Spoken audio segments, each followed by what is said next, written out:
You are dealt 5 piercing damage. Ouch, if only that actually hurt me. He pulls you into the chasm.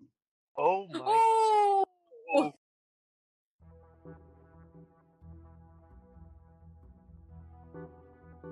Hi all, and welcome to another episode of Radio D&D.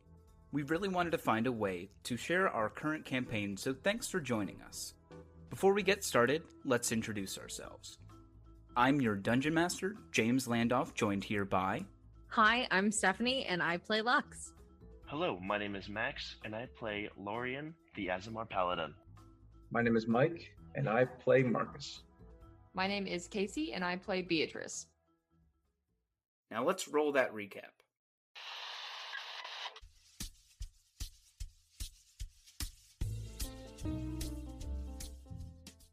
Hey there, all you fine fellows.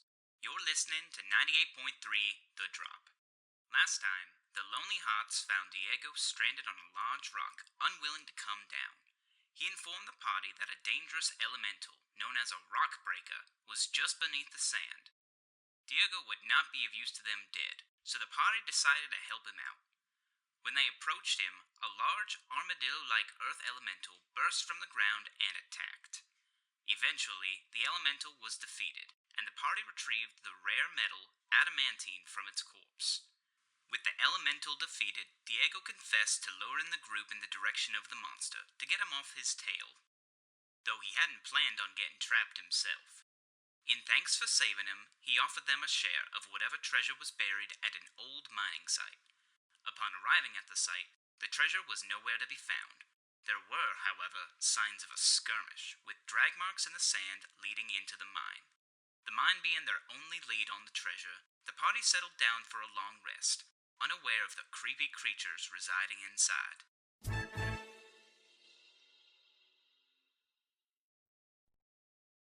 So last time we left off, you guys had set up camp right outside the entrance of this old abandoned gold mine. During Lorien's watch, a curious giant spider crept out, looked at him as he was gazing off as the sun was beginning to rise, and then skulked back into the shadows, maybe to be seen later. Who knows? But you guys wake up, having finished your long rest, still level 4. Mm-hmm. But yeah, what does the morning look like for you guys?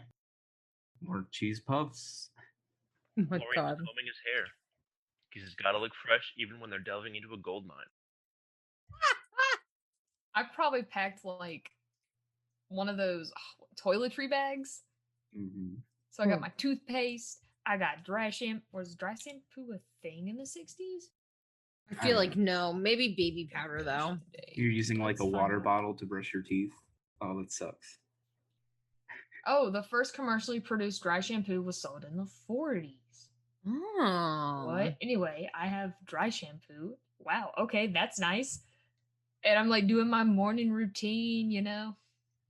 Diego wakes up as if he's used to having roughed it in the desert before.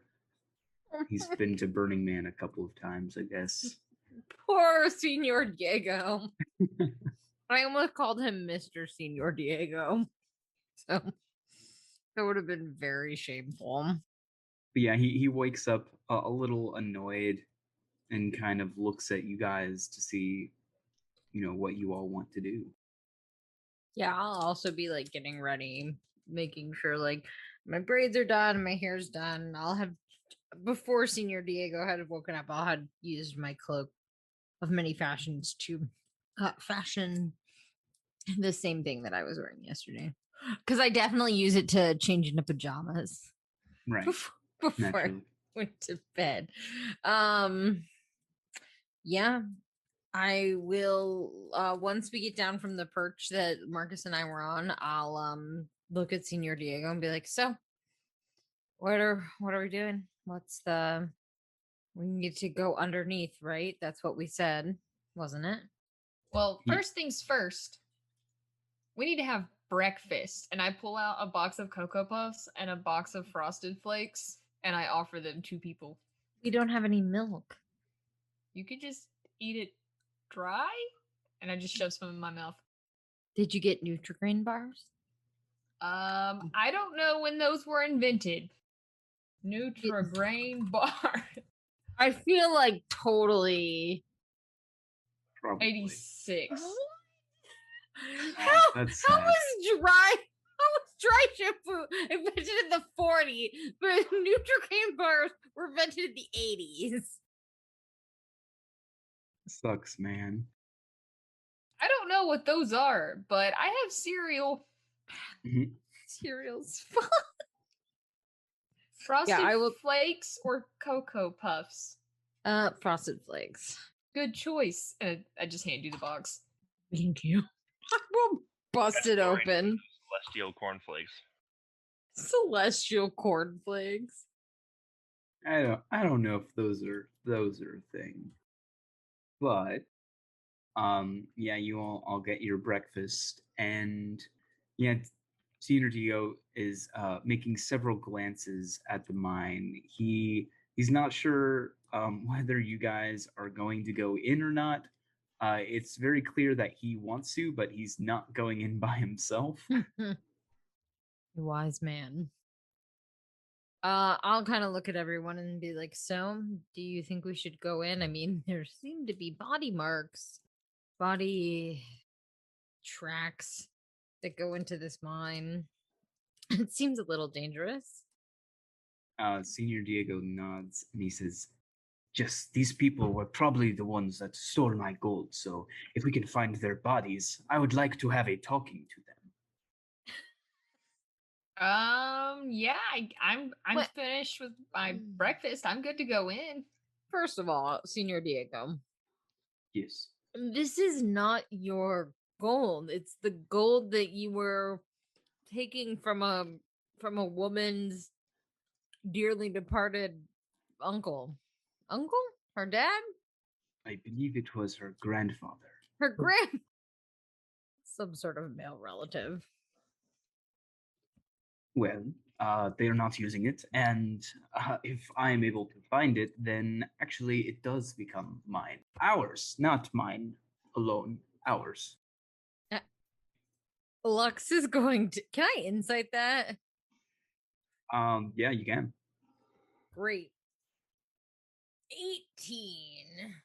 Yeah, so he's used to fending for himself practically whenever, but he also saw what you guys did to the Stonebreaker, so he knows that any attempt at betrayal would probably not go well. Good. So Good he's work. smart. Good. Yeah. Yes, he's smart. Well, excellent. Remember, Senor Diego, I believe that I said that we would just skim a little bit off the top and then return the money to the old lady. The young lady. The lady. I won't Oh, I assume don't her think she age. would miss it that much. Well, she seemed to be missing it enough to. You know what? Fair. I mean, She told let's- me that her daughter was dying and seemed pretty okay that I told her her grandfather did not want to tell me. Well, she seemed very irritated, but not what's the word, depressed. Senor Diego, I feel like you left a major Listen, part. she lied, I lied, everyone lies. It's a thing. People do it. Oh, I mean, Well, you got me there. Yeah, I don't know. I'm gonna look at everyone and be like, yesterday we kind of agreed to help Senor Diego procure the money, with the hopes of giving at least some of it back to the lady. Mm-hmm. Are we still on that? Are we still on that track? Yes. At least I am. B, Lorian. I think we're in the right place. I guess. We should Okay. deliver some. Although, the finder's fee, as some people may call it, is important. Senior Diego's gonna walk over to you, Lorian, and put his arm around your shoulder and point at you and say, "Ha! I like this guy." Don't. Right. You are a criminal and an unjust man. Well, criminal. I'm not criminal. Not outside 10th Kingdom. Anyway, Wait, Stare- whoa. stare daggers at him. Pump the brakes. Are you wanted in the 10th Kingdom? yes. Why else would I be out here? Well, we're not wanted in the 10th Kingdom. I still don't know what you're doing out here. Like, what are you guys doing out here? We wanted to take a road trip, and then you came along. Okay. Yeah. I shoved more Cocoa Puffs in my mouth. Yeah, we're looking for people. We're trying to solve a mystery that I can't give you any information about. Because That I'm is bound mighty curious. because I like can she like indicate can I like indicate that I had to like prick my finger and that there was blood? Like, is that against the contract? I mean, I feel like you just doing that doesn't indicate a contract directly. Okay. You're not allowed to indirectly mention the details. But I can say that I'm under like a blood oath contract. Technically, no. Okay. I will. I will touch my finger. Like the top of it, like where you would prick your finger. Okay. And There's still a then- little cut mark. Yeah, and show him. And then I'll be like, it's a contract. Well, you can't say that. It's a It's a thing. it's a thing. But I'm like pointing to my finger. It's a thing. And then I'm gonna point to B, like and tell her to like hold up your hand. It's an arrangement, and I hold my finger up. Isn't an arrangement just another word for contract? No. I think it is. I mean, it is, but it's not the word contract. Doesn't matter. It's It's a thing. yeah. It's a thing. You're not in the You club, got many loser. injuries during the fight with the Stonebreaker. I can see that. No. Before that. It does not matter. Let's go. Marcus will, as I don't know what Diego's doing over there, but Marcus will walk over to Diego and put his hand on his shoulder and go, "Look, Scooby, we're gonna solve this mystery. Come on." Ooh, I was thinking this. What year is this? it's like Scooby-Doo's. late 1960s. Okay, Scooby Doo. I think it released in '69. 69, Not that baby. late. Not that late. Boo. Boo. Sorry. Boo. September 13, 1969. I'm so sad. I was like, maybe James will just like let it happen. Like he'll just let Scooby Doo be a thing. No, not yet. Not yet. There's a process to these sorts of things. Boo. Don't worry, Señor Diego. We'll be fine. It'll be fine. We did it's don't worry about it. He nods. Goggles of night starts to walk into the cave.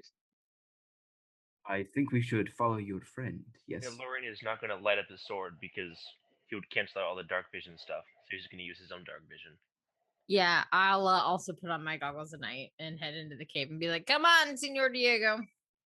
You guys look so cool in your goggles as I go in. Thanks you for wouldn't have making a- them be." You wouldn't have a pair that I could wear, would you?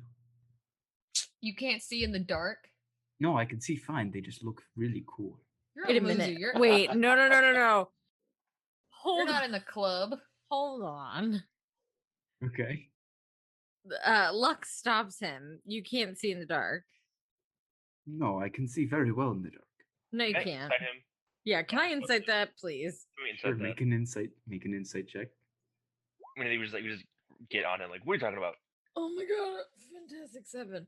Yeah, so he's just looking at you with a face like, I just liked the goggles. They looked really cool. Okay, hold on. Let me do one. Yeah, please be. Help us. We do not trust this man at all. I got a 19. He's not lying. He thinks the goggles look cool. Oh my He god. wanted Oh. We them just there. all did inside checks for that. No. But we weren't inciting to see if he thinks the goggles look cool. We want to know if we think that he's lying. No, he's not lying. I mean, so you and Lorian don't know, but or you can't sense anything from him, but yeah, Marcus and B, he just thought the goggles looked cool. He's not lying. How about you stay on our good side, and then I will give you exclusive B Brunswick merch, which is what that is. And as you can see, my logo's on the side of both the goggles. So if you're good, maybe. He feels belittled as you talk to him like he's a child, as you are a child talking. All right, how about tieflings stick together? I'll loop arms with him. I'll be like, I'll be your guide. Wait, can he really not see in the dark? I just realized that if he can't see in the dark, I can't call him out without calling myself out. Wait, Because we're both tieflings. Marcus, you talk to him. You're human. You can't see in the dark. Wait, what? What am I doing? We're shaking down Señor Diego. He can't Again. see in. Why? We literally just figured out that he wasn't lying about that. He said he could. He said he could see in the dark. He likes the way they look. Nothing in that insight check gave us the impression that he was lying about seeing in the dark. Correct. Then we don't need to shake down Señor Diego.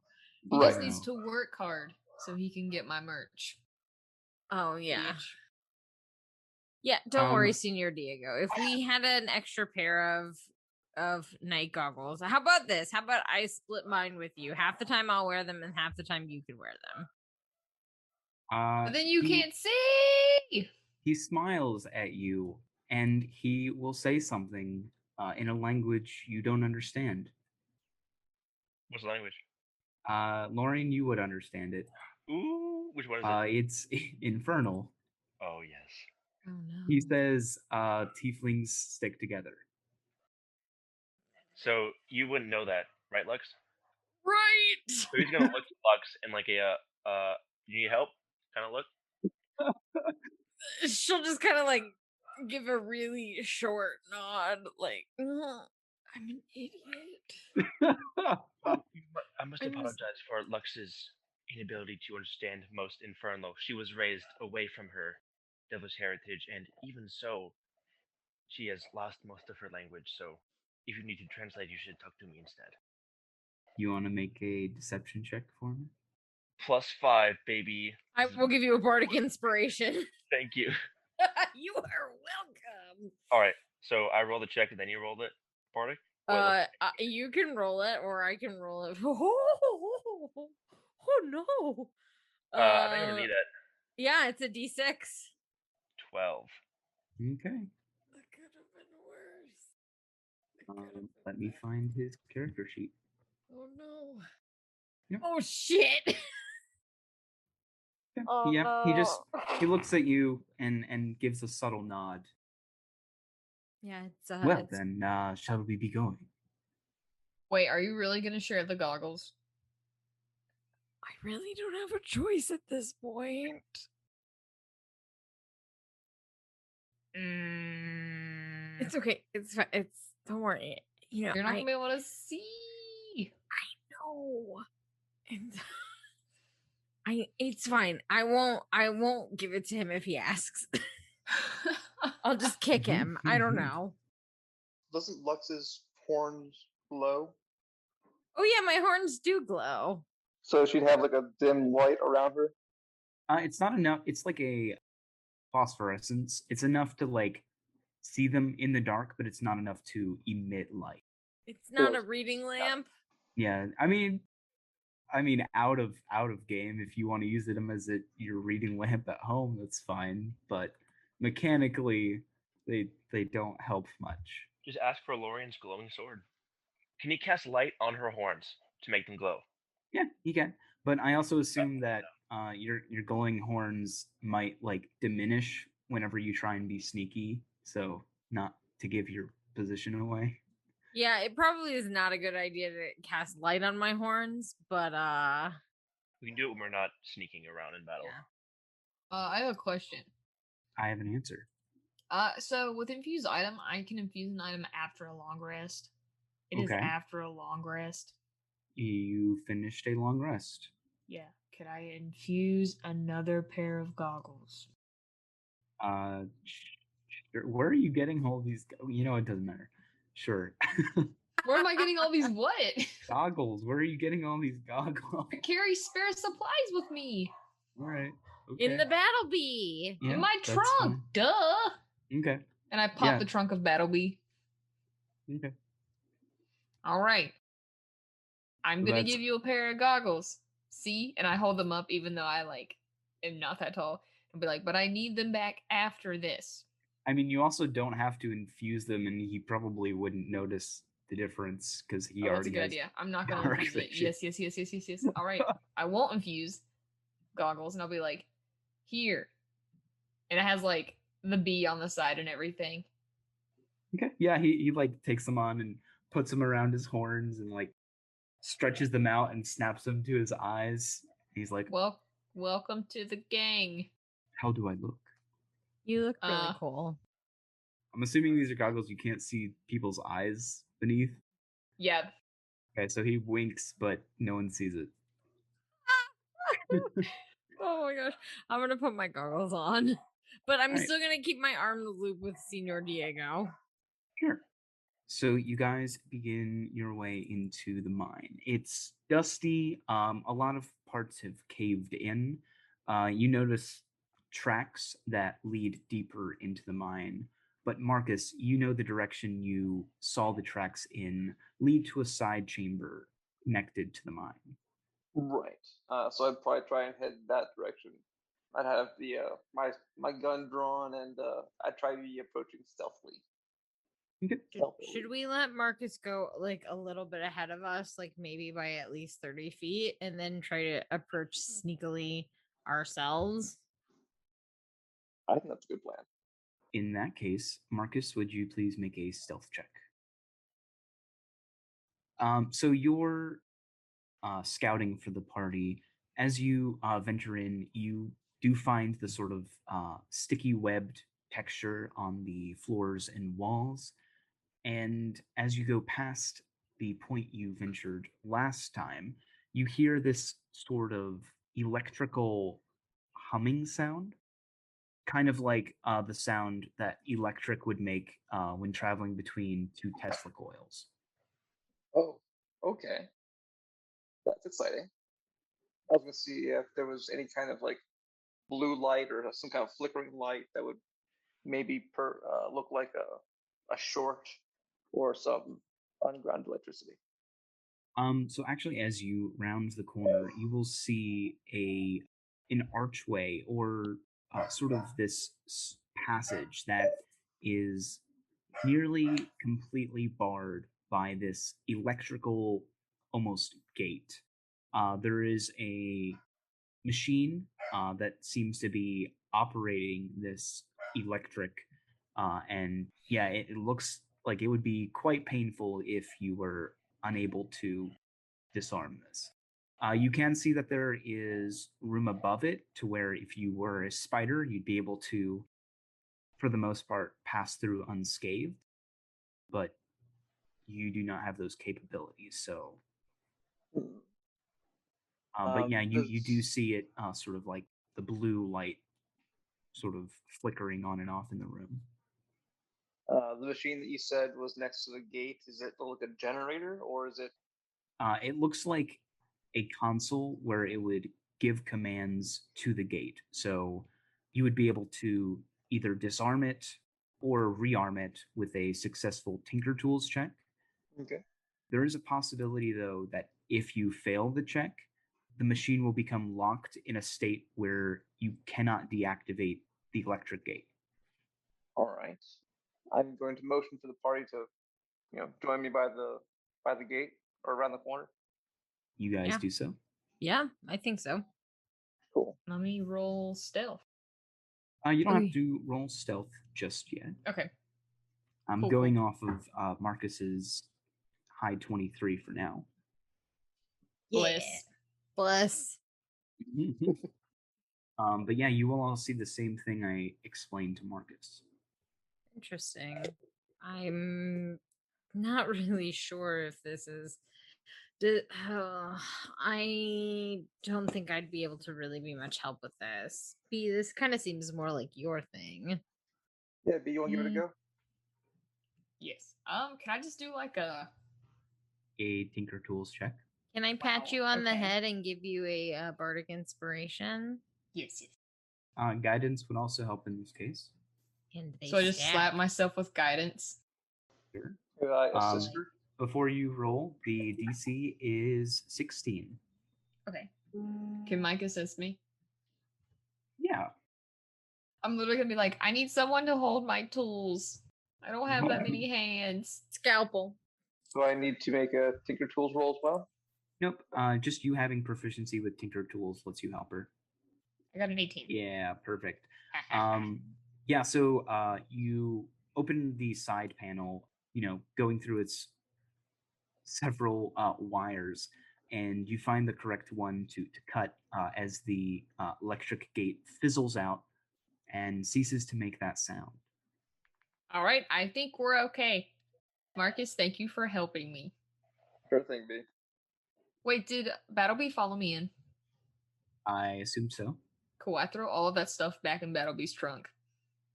Okay, good. She got drunk in the trunk. Yes. So to speak. Very literally in this case. You can see that past the electric gate, the webbing becomes more dense, coating the walls and ceilings and floors. Can I examine this liquid? As you look at it, it looks like spider silk woven by a very large spider. If you're looking for any additional information, please let me know. Oh, is it one of those magical spiders, or just a really big normal spider? You can make an Arcana roll. 12. Looks like just spider silk from a big spider. Can I make some kind of a check to see if I would recognize the web pattern to see if it's like a poisonous spider or if it's just, an ambush spider? Yeah, you could make a nature check. I don't know if a 12 is high enough to correlate whether the spiders are poisonous with the type of webbing they give. That's fair. Mm. I'd probably then continue deeper into the cave as stealthily and as cautiously as possible. So, Marcus, as you creep in, you will notice a second chamber, and if you would make a perception check for me, I will do that for you. you will notice there are towards the ceiling, so like the tops of the walls, there are these little tunnels big enough for a giant spider to reside in. And you see like a hairy spider leg sort of just resting at the corner of one of these tunnels. It does not appear to be moving at this moment, but you do know that there are some spiders in here. I would immediately throw my hand back and very non-verbally tell the party to stop. Okay. Is there anything else in the room besides the spiders at the top of the room? The cave continues on the opposite side of where you're standing, where you can see a large sort of chasm divides the walls of this cave. And you can see more tunnels on the opposite side of this chasm. I would sneak back to the party and relay this information. Has there been any other branches to this cave before this gate, or has it kind of been a straight shot in? For the majority, it's been a straight shot. It seems the mechanized and equipment laden areas have deterred the spiders in a way. Well, cool. Okay, so guys, we've got happy little obstacle in front of us. Mr. Mayor, how many of those spiders were there? Could you More make than 20? not more than 20? More than what? I said more than 20. No, the cave was not that large. Okay. There were three creatures from what you could tell. Okay. So, all right, guys. So it's like three these really big ass spiders in this next little antechamber. The cave keeps going beyond this little chamber thing. So my thought is we try and sneak by and hopefully we don't fuck up and wake them. I agree. Okay. I don't want to mess with spiders. I also agree. I don't want to mess with spiders. Florian, Diego, thoughts? Diego shrugs. If you think that is best, then yes, let's proceed. I'll stick cross first. That way, if we do wake somebody up, we can get in the crossfire. I do worry though. If we are to venture farther into this cave, would it not be possible that we wake these spiders up with our presence and become outflanked? That You're is saying we should true. just kill these spiders now? If we have the jump on them, it might not be a bad idea. Thanks, DM. I mean, yes, what you Wait. said makes sense. Is Halo with us? He raises his hand. Halo, buddy, you've been Can you see in the quiet. dark? No, he can't. Halo, why didn't you say anything? I was just kind of holding on to. I don't actually know who I'm holding on to right now. Oh my gosh, give me a moment, and I will give him some goggles. You're being too loud. You will wake the spiders. Okay. Oh my gosh, your presence is too loud. I do not take offense. I give Lux will Halo just some goggles. Lux will pat Senor Diego's hand because I assume that they're still arm in arm because of reasons, I guess. And I'll just look at Senor Diego and then look at Marcus and be like, yeah, it might be a good idea for us to try to get the jump on them if there are a lot of spiders. Sorry, I checked out for a second. I don't really like spiders. All right, let's kick these spiders' asses. Don't forget you have a bardic inspiration, B. Yeah, Unless so it's been 10 minutes. I don't need you guys to roll stealth unless. Yeah, go ahead and roll stealth just to be sure. I guess 14. Okay. All That's of us? fine. Marcus, we're going to use your previous one, which was 23. We're gonna have disadvantage because heavy Okay. armor. 6. B, use that bardic Okay. 8. I will use the bardic inspiration. It's a D6, right? Yep. Halo gets a 14. B got an 8. I tried and my then best. Diego, stealth is not something he has. Okay.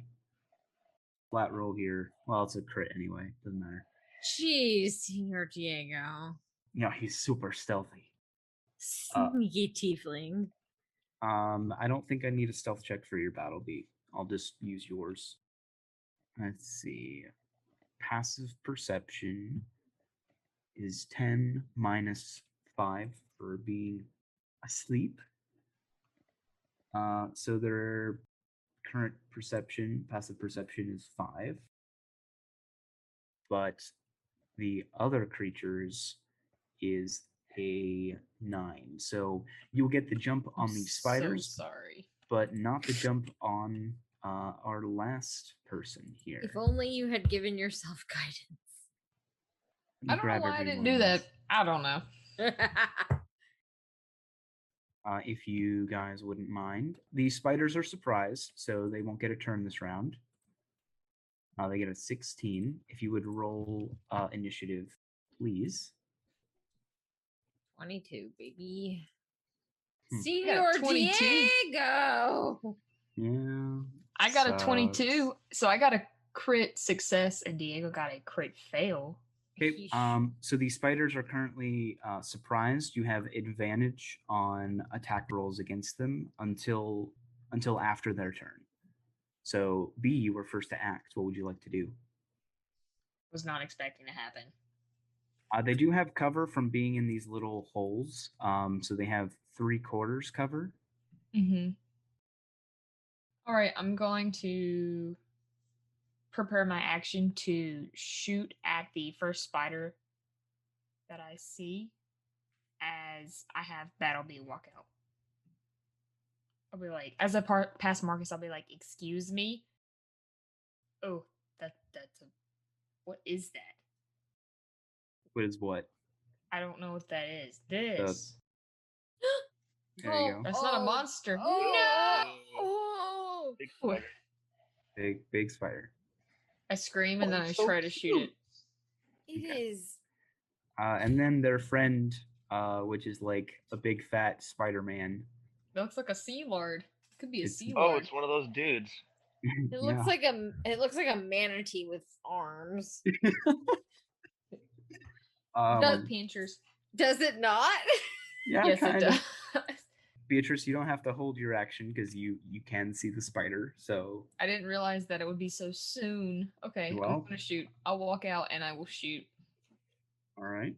Remember they have 3/4 cover. 23. But a 23 is going to 18. hit. If they're 3/4 covered, does that mean? 3/4 means they have a +5 to their AC. Oh, okay. Sorry. But with a 23, you hit regardless I'm terrified. because it's also at advantage. Okay. You should also be able to see their health. Yes, I'm terrified of spiders. I immediately shoot. All right. Is that the end of your turn? Not moving. I'm staying where I am. I'm terrified. All right. Lux, that is your turn. Super duper. I'll move. Is that the spider? Yeah, I think that. Oh, yep, that is the spider. If you can see it, then you can attack it. Yeah, I can see its little butt. Great. I'm gonna cast Shatter right on it. Which will hit the 10-foot radius. It won't get anybody. So with a 10-foot radius. I do not believe that will hit any of my friendies. Nope, it'll just hit that spider. Great. It needs a Constitution save. It sure does. And it's a DC 15. Fails, it gets a 13. So 9 thunder damage. Yeah, and then I'd like to move back to where I was previously. Okay. It is Halo's turn. What do Halo do? He will go there to where you were, and he'll cast Sacred Rain. Needs a dexterity saving throw, which passes. And then Halo will move back. All right, spiders don't get a turn. Marcus, that's your turn. The spiders are no longer surprised. So I don't get an advantage on them? That's correct. Gonna shoot this guy anyways. If you do want the advantage, oh wait, no, the Ettercap was never surprised. Never mind. Sorry. Pew, pew, pew. Even with their 3/4 cover, a 20 will hit. They don't get 3/4 cover from me because of my sharpshooter feat. Oh, okay. Do your damage. I think that's the worst you've ever rolled on a damage roll. A 10 is the worst. Yep. But it does die. Cool. Bleh. See spider guts drip down the walls. Lorian, your turn. What would you like to do? Walk a couple feet. Oh, big spider. Big dead spider. Hold on. So if I was here, would this spider have cover still? Yes, because it's in the wall. Oh, it's literally inside the wall. Awesome, Yeah. bro. Bro, I'm gonna throw a little javelins for the boys. Throw that javelin. 24. 24 will hit. 9 piercing. All right. Hey, Lauren ain't no athlete for nothing. You know, pick it up, he's gonna other hand out, close one eye, and just straight into the wall. Okay. Yeah, it embeds itself in the side of the spider. You hear it like, it doesn't scream. It just like clicks, annoyed and afeared. That brings it to the Ettercap's turn. Ettercap will cast right here, Fairy Fire. I need Marcus, Beatrice, and Lorian to make dexterity saving throws, please. You ask the guy with a 0 modifier to do it. Well, you're in the room. What do you expect? All right, you all fail. So, yeah, you guys see this neon web fall over you guys, and it coats you in this neon purple color. You are now fairy fired. All attacks have advantage against you. Senior Diego will rush in, see this Ettercap in the corner, and he's gonna say, "Haha, Lux, I can do it too!" And he's going to cast Shatter. Hey. At this point, just barely missing Lorian, but getting this the Ettercap. 14 damage. The Ettercap just barely succeeds, but it takes 7 damage, and then it needs a concentration check.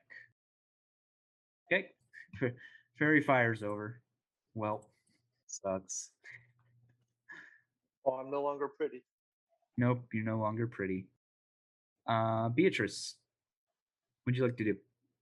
I'm going to see that we just killed that last spider Mm-hmm. and move forward and shoot the next fire, the next spider that we see that I would like to set on fire, but I do not have that ability.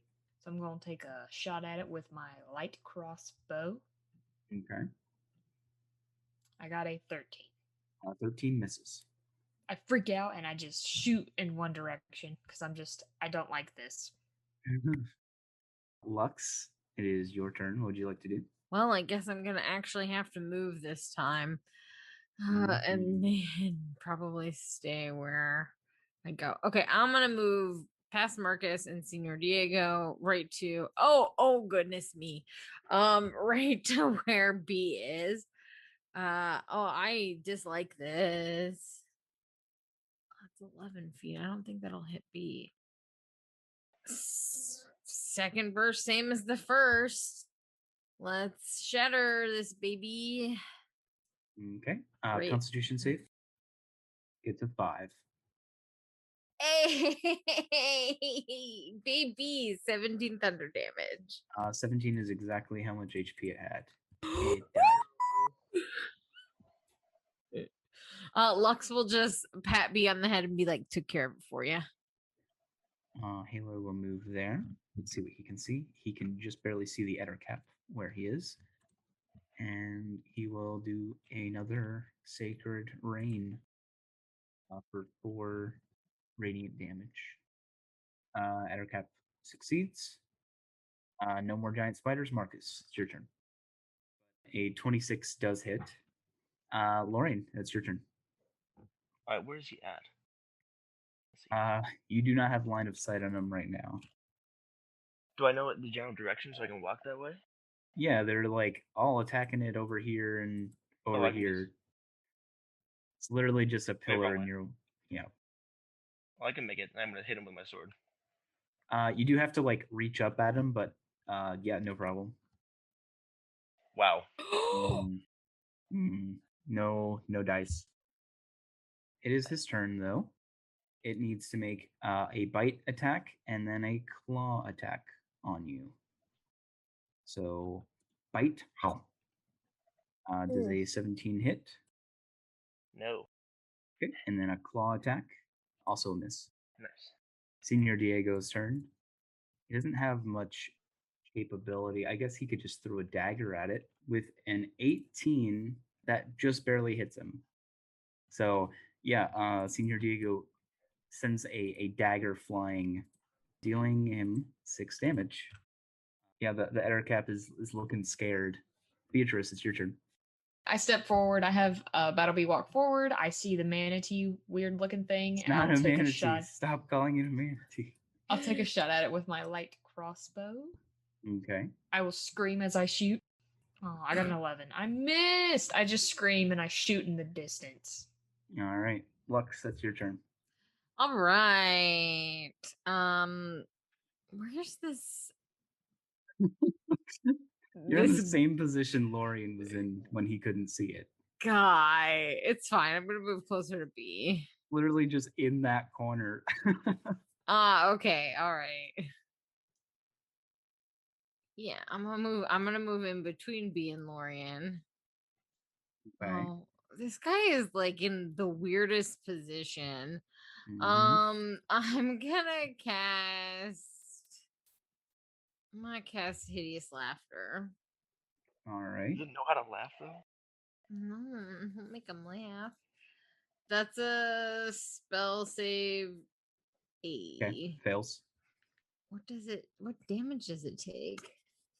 Target must succeed. Doesn't take Or any damage. It's oh, he falls prone. and he's incapacitated. Yep. So you just hear this like chittering sound from inside the little hole. I did it, says Lux.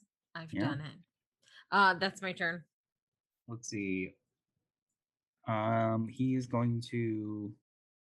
When you're prone, do you have disadvantage on dexterity saves? I don't think you do. I think you only have disadvantage on attack rolls. As correct. So Halo will hold his action until someone can benefit from him being incapacitated, and he'll just do another sacred rain. But he doesn't want to waste that. Marcus, it's your turn. I'd love to do something awesome, but I need to reload. So I'm gonna do that instead. All right, Lorian, it's your turn. So Ettercap, be prone. It is prone rolling in the tunnel. Yes. All right, and if I hit him, he has advantage on the save, right? I think it just lets him make it again. No, it does have advantage on the save. I'm gonna hit him again. 13 is not enough to hit him while he's in this little hole.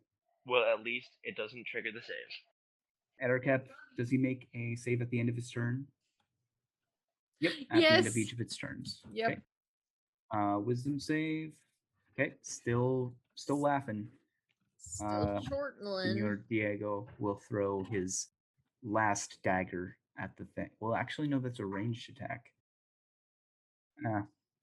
He'll try it anyway. Okay, he misses. Beatrice, Going. it is currently prone inside the little tunnel, laughing its mandibles off. Okay, I'm just gonna use oh my gosh, I'm just gonna shoot again with my light crossbow. I don't want to waste a spell. 14. 11 misses. What? It's prone. But does it being incapacitated negate that? I think it does, but either way, it still misses. Somehow this has not helped at all, says Lux. That brings it to your turn. I'm glad that I did a thing that was super helpful to everyone, says me. Is literally nothing. I'm gonna move right here next to Lorian. I can't. There's a wall there, right in front of me. You can still hit him. Okay. I wanted to try to move. Why am I doing that? I'm a bard. Whatever. You can also enter ally squares as long as you don't end your turn there. I would like to enter Lorian's square. Yeah, you yell duck. Lorian ducks and you stab at it. Duck. Yeah, because I am gonna stab at it with my long sword, and I'm gonna use my psychic blades if I hit. Okay. So. But he gonna drop it low. Drop you have it. advantage. It's a 22. That'll hit. Great. Psychic blades. That is 19 damage. And with that, it dies. You kill it. You see the life drain from its eyes as it makes a horrific clicking noise. Well, that was perfectly terrifying. I will move out of Lorian's space and pat him on the shoulder. Good job. Thank you. Right. Shall we continue then? Awful experience. Mm-hmm. Lux Let's will go just find like some more spiders. Yeah, Lux will just sheath her sword and just like look at the weird Spider-Man and then look at the big spider and then realize that she killed a lot of stuff and she feels a little queasy. Mm-hmm. Onward. So yeah, Marcus would probably keep going forward as sneaky as possible while keeping an eye out for anything that might be dangerous. Okay. You will see, it seems the spiders have bridged this chasm with sort of makeshift bridges of web. I'm gonna go up here and go across the the north bridge. I will follow Marcus and go that way as well. Coming with you guys. Before you move, could you make a dexterity saving throw? Let me check the spider's save DC here. Okay, a 12 is just enough to avoid being restrained. So you put your leg in it and you can instantly feel yourself starting to get tangled in it, but you quickly pull your leg away. Great. Is there a way that we can get across without getting super tangled in it? Or Only if you're a spider. okay. Seems like we'll just have to be careful then. Yes, sounds like we should probably try and find a spider. Maybe we can lasso one and I don't know. I mean, there were 2 spiders. You killed them though. Yeah, we did. Hindsight's 20/20, as they say. Any ideas, guys? Go across, try and trigger a spider. Yeah. Can I look for the web? See if there's a spider within the web. There is not. There's God. All right, I guess I'll go across next. So only spiders can cross these bridges unimpeded, unless you somehow have the trait Web Walker, which is what they have. So we don't make it across even. That is correct. The webs are too sticky, and if you do not have a spider anatomy, you will not be able to cross these. We can't cross these. But let's assume that Marcus told everyone that when he first tried. So yes, let's assume that. Yeah. Looking over this chasm, is there any way or anywhere that might act as an anchor? Anchor what? Rope or just anything that we look tied to. There are portions of the wall where you could if you had like a hammer and piton, you could do something like that. Can I check out down here? Sure. Ooh, look at that. Oh, there's more. Before you continue moving, what is Lorian's passive perception? 11. All right. I don't see nothing. Yeah, I know. Guys, please help. I guess we should go ahead and roll initiative a second time. Oh, God. Okay. A 21. Wow. I got a 19. 7. Okay. Since you guys were so far away, you do not notice this until it occurs. This was just mostly to see if. Oh, thank you, Halo. This was mostly just to see if Lorian was able to notice before it happened. So it's going to attack you with advantage, Lorian. What's your armor class? 18. How big are these? How big are these dudes? They're of size category large. What's he hitting me with though? 10 misses and then a 7 misses. Nice. You are no longer surprised. So it's Halo's turn. You guys, Lorian, do you make any sound? Oh, so I hear the whips cracking at me? Yes. Only one cracks at you, though. Alright, and would I know the name of this creature? Or should I say, big purple thing is on me? Big spider manatee thing. Help! Spider! Spider thing! Man. Oh. Good. I liked that little oh at the end there. That was good. really nice. Like them. That was a good touch. Thanks. Halo will move there, and he'll just do a good old. Go ahead and do a guiding bolt. Ow! Hitting him. Dealing 13 radiant. The next attack has advantage. Oh. Lux, your turn. Well, I can't really see nothing that's happening, so I'm gonna move right behind my good friend Halo. Now I can see the big boy. Okie dokie. He's in the chasm or on the other side of the chasm? He is like on the wall. His hands are like his legs and one of his hands is on the wall, and he's like, you see him casting a thorn whip at Lorien. Oh, okay. We're gonna go with hideous laughter again on this one. Because hopefully he won't pass and then he'll be He incapacitated. gets a 7. So then is he gonna be incapacitated while he's climbing and then fall down the chasm? I don't think so, because of their physiology, they stick to the walls. Yeah, that's what I was gonna say. I was gonna be like, if not, then it's because he's sticky, right? So Yeah, I don't know if he's considered prone, but he's definitely incapacitated right now. fantastic. It's the end of my turn. Okay, Beatrice, it's your turn. I'm gonna step out, look around. Ugh. Can I just shoot the thing from where I stand? If you can see it and it's in range, yeah. Let's see it. I'll just take a shot at it with my light crossbow right here. 14? 14 hits it. Yes. Finally! 7 damage. Marcus. Let's see. I can see the health bar over here, so I'm just going to take a shot at the thing. Sure. It does have a little bit of cover from you from being around the wall, unless you move. Because of my sharpshooter feat, I ignore half and 3/4 cover. I keep forgetting that. It's all good.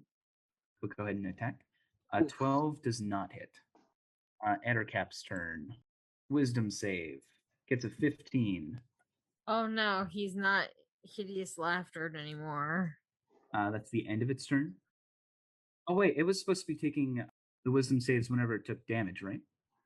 Wait, target has advantage on saving throw if it's triggered by damage. Yeah, so it also needs to make the saving throws whenever it takes damage. Oh, okay. I'm so sorry. No worries. So it is no longer incapacitated. Lorraine, he's going to try and thorn whip you again. Joke's on the Ettercap. That one hit. Okay. You are dealt 5 piercing damage. Ouch. If only that actually hurt me. He pulls you into the chasm. Oh my. Oh!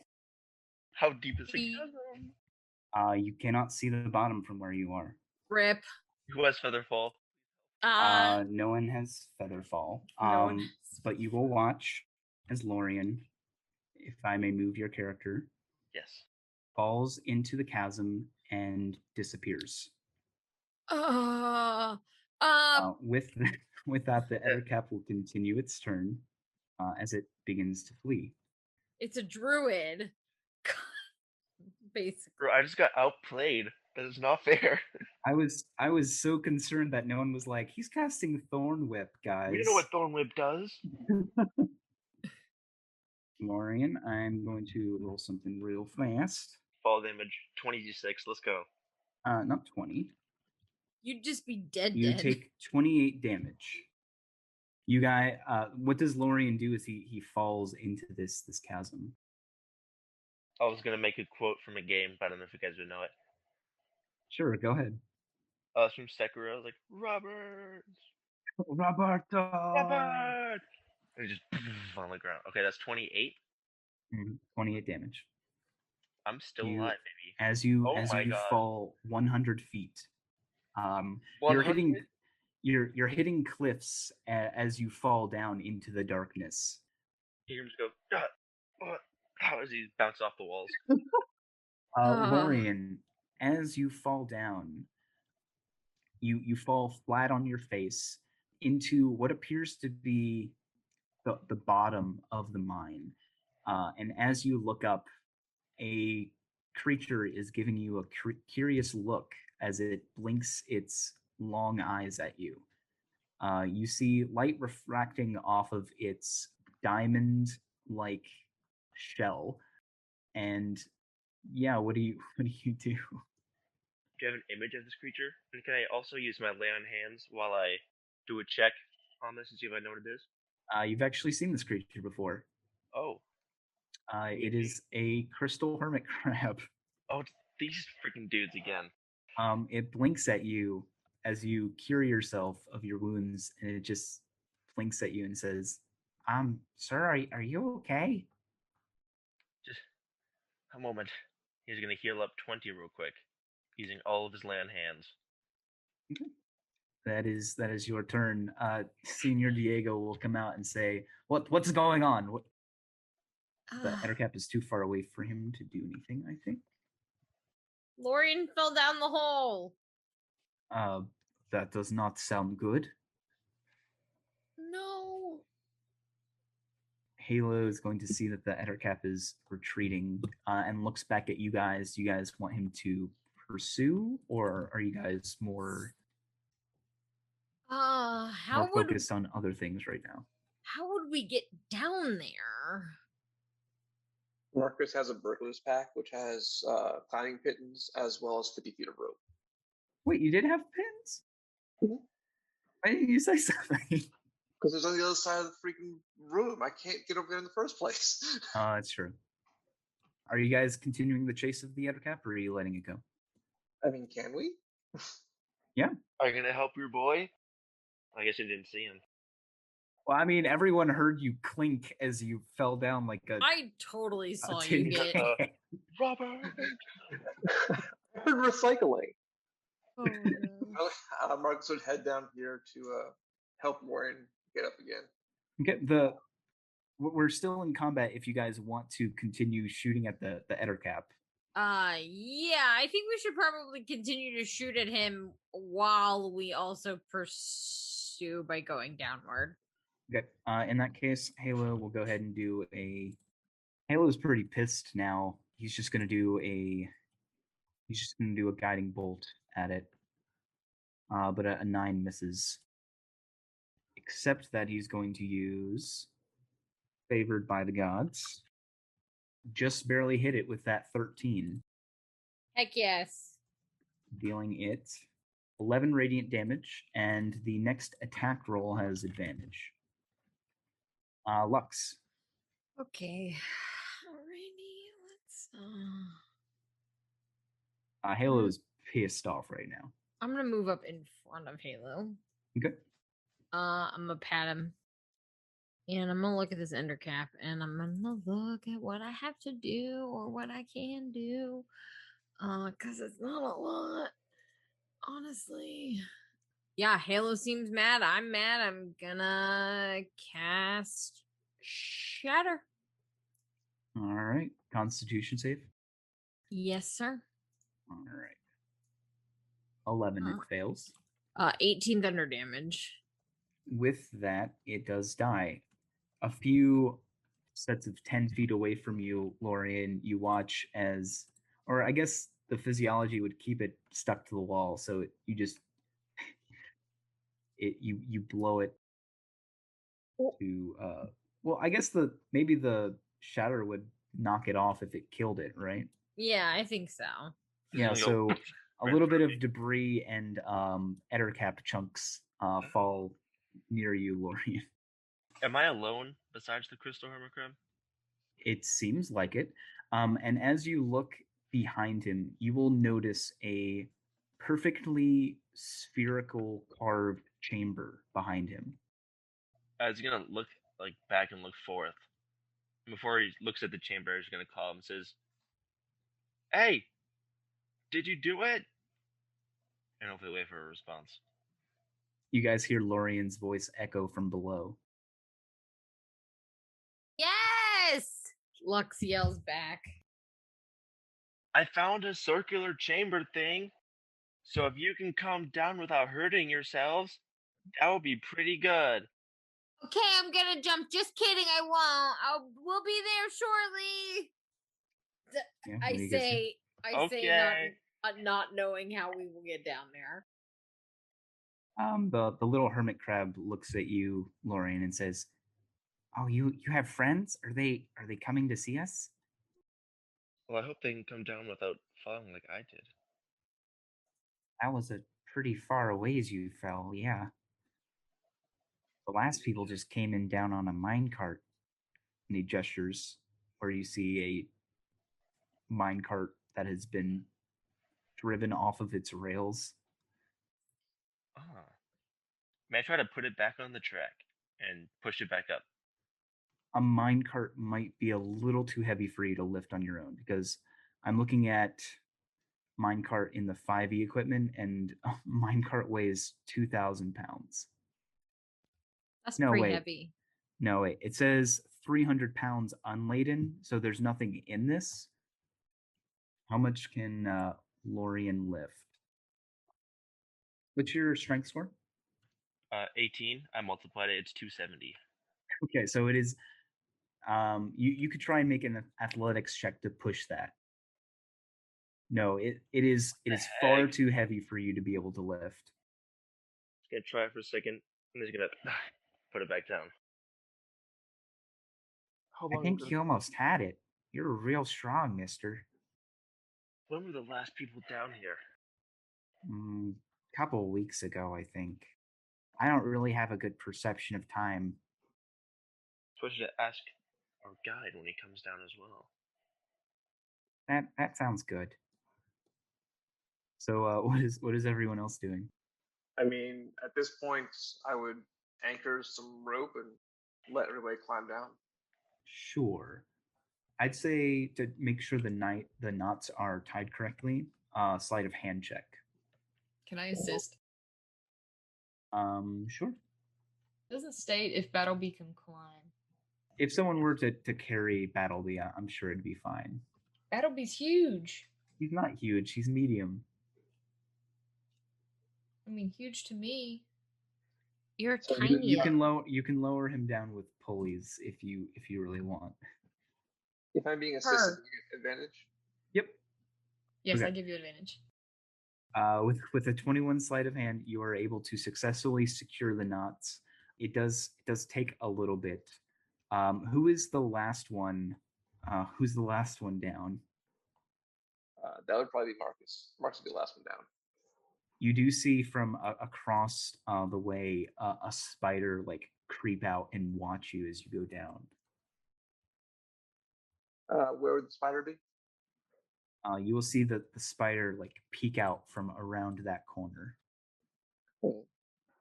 and then scuttle away. Good to know. I would once I get to the bottom of the chasm, reclaim my rope and let folks know that there's definitely a spider up top across that bridge over our heads. But yeah, you all see Lorian. What is Lorian doing by the time they get down there? He is sitting and talking to the hermit crab. They're having a very deep philosophical conversation. What are you talking to him about?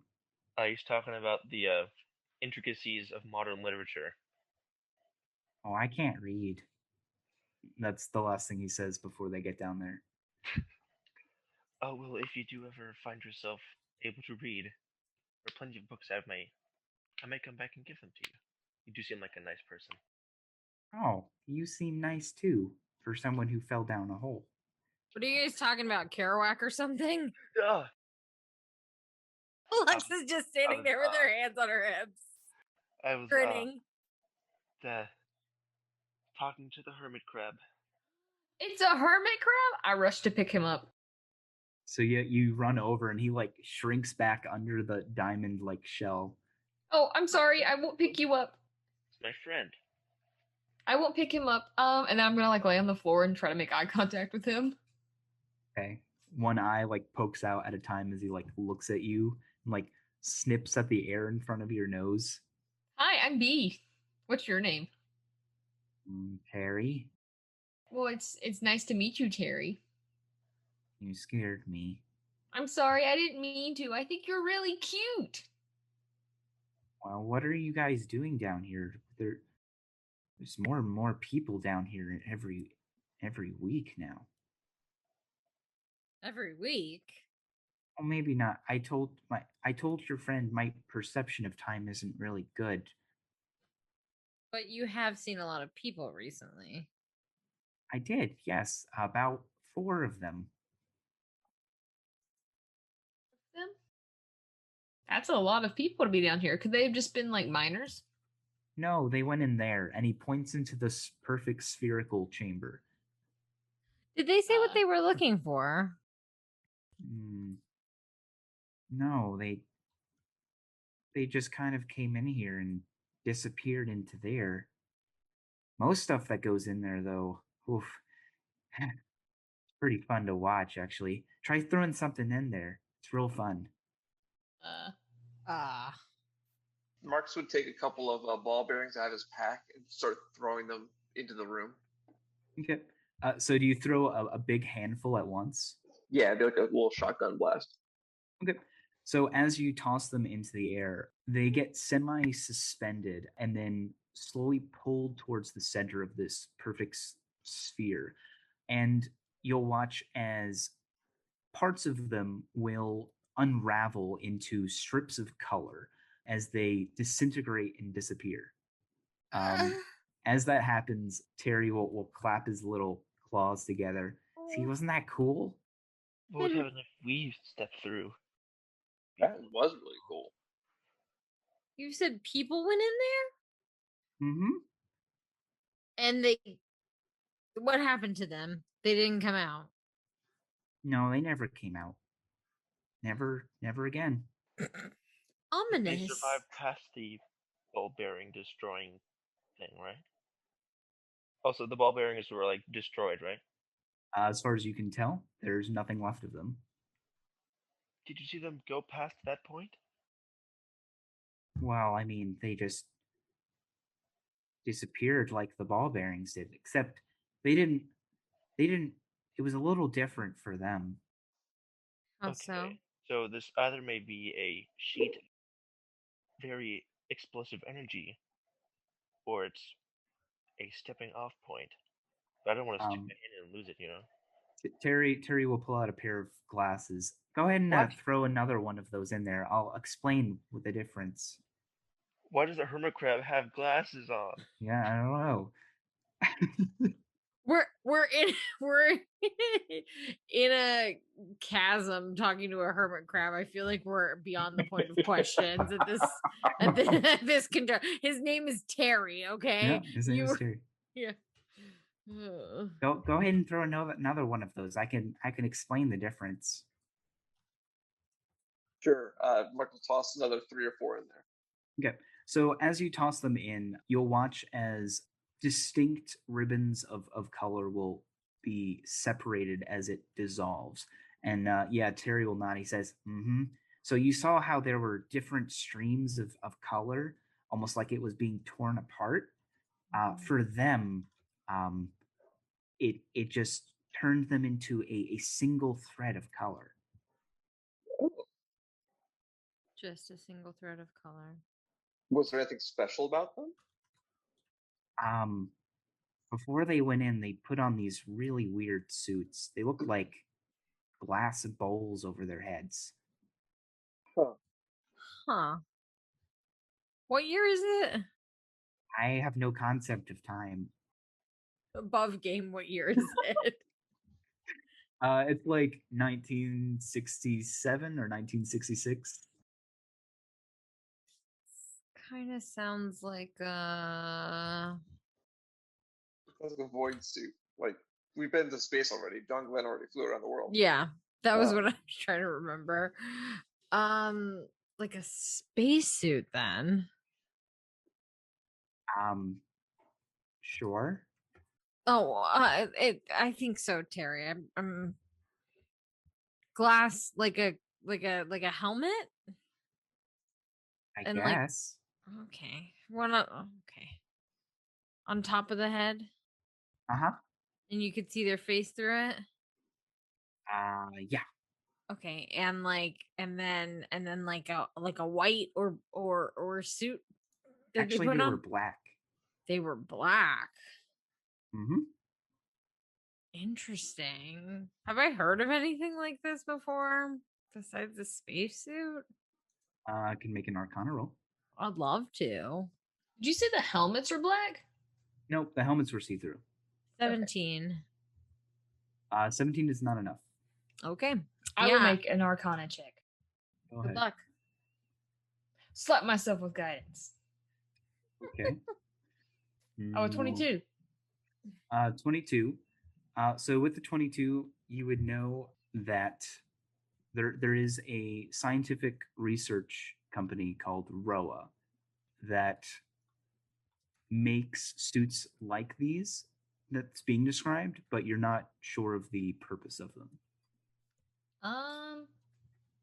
So I know of this one organization. My dad gets like science magazines and stuff. He's like subscribed to a lot of them. And there's this one company, up and coming company called ROA, which stands for Rainbow Odyssey Administration. That's what it's called. And they have suits similar like this. They were like prototypes and they were in their magazines. That's what I can think of, but I don't know what they're for. Rainbow Odyssey Administration. Well, since we don't have any of those, is there anything else down here? Oh yes, I know, Terry. You're fantastic. Could I Terry, make a perception or an investigation to see if there's any kind of other chambers? There is a set of tracks that do lead up into the mine, but you would need a mine cart to be able to do so, and it does not look like the tracks are functioning. Like there'd be no way to power it to get up. Got it. Terry, how did you come to live down here? Oh, I was born here. Are there more of your people here?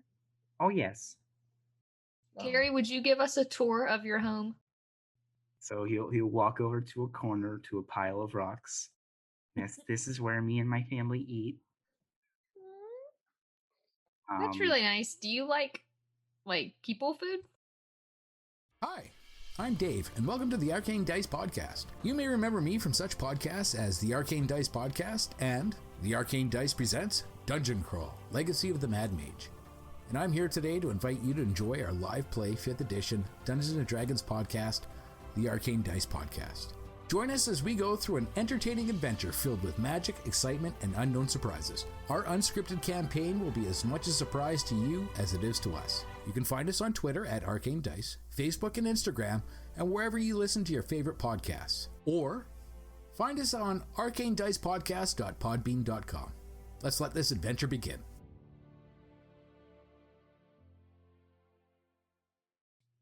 Am I a person? I don't know. You could. Dogs eat people food. I'll crumble a piece of ration by him. I'll be like, try it. See if you like it.